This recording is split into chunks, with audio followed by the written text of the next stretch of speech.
বন্ধুরা, পৃথিবীতে থাকা কমন 10টি পশুর মধ্যে গরু একটি, যা প্রতি বছর কুরবানি ঈদে হাটগুলোতে দানবীয়ভাবে চলে আসে। বরাবরের মতো এবারও হাট কাঁপাতে এমন কিছু বিশাল গরু এসেছে যেগুলো দেখার পর আপনি অবাক হয়ে যাবেন। তো ভিডিওটি অনেক ইন্টারেস্টিং হতে চলেছে, একটু স্কিপ না করে শেষ পর্যন্ত দেখুন। আর যারা আমাদের চ্যানেলে নতুন দর্শক রয়েছেন, অবশ্যই ভিডিওটিতে একটি লাইক দিয়ে চ্যানেলটি সাবস্ক্রাইব করে ফেলুন। তো চলুন শুরু করা যাক। বন্ধুরা, এখন যে ভিডিও স্ক্রিনে গরুটাকে দেখতে পারতেছেন, এই গরুটির নাম তার মালিক দিয়েছে ব্ল্যাক ডায়মন্ড। বগুড়া জেলায় সারিয়াকান্দি এলাকায় একজন খামারি তাকে লালিত পালিত করেছেন এবং এই গরুটির ওজন প্রায় 1100 কেজি। গরুটি প্রতিদিন 1 থেকে 1,500 টাকার খাবার খেয়ে থাকে। এই গরুটার মালিক তার দাম চেয়েছে প্রায় 12 লক্ষ টাকা।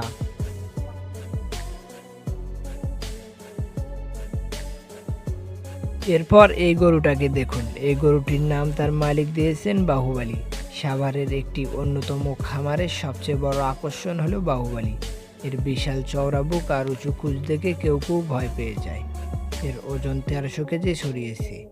এই গরুটাকে নিয়ন্ত্রণ করতে প্রায় 4 জন লোক 24 ঘন্টা সবসময় থাকে।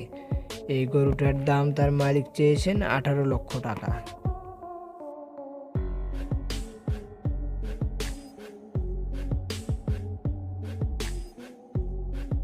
এরপর রয়েছে গাজীপুরের সব থেকে বড় গরু তুফান। এই গরুটি এতটাই বড় যে দেখলে আপনি নিজেকে বিশ্বাসই করতে পারবেন না। গরুটি দেখতে লাল, এর শান্ত স্বভাব হলেও সাইজ বিশাল। এই গরুটির ওজন প্রায় 1400 কেজি। প্রতিদিন 20 থেকে 25 কেজি সবুজ ঘাস খেয়ে থাকে। এই গরুটির দাম তার মালিক চেয়েছেন 20 লক্ষ টাকা।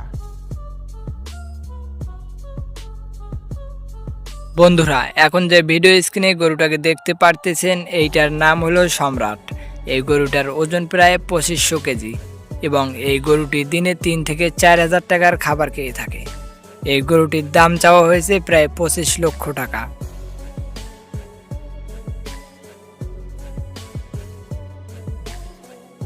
বন্ধুরা, এখন যে ভিডিও স্ক্রিনে গরুটাকে দেখতে পারতেছেন, এইটার নাম হলো সুলতান।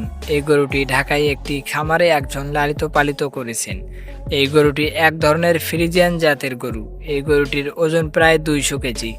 এই গরুটি দিনে 3 থেকে 4,000 টাকার খাবার খেয়ে থাকে। এই গরুটির মালিক তার দাম চেয়েছে প্রায় 20 লক্ষ টাকা।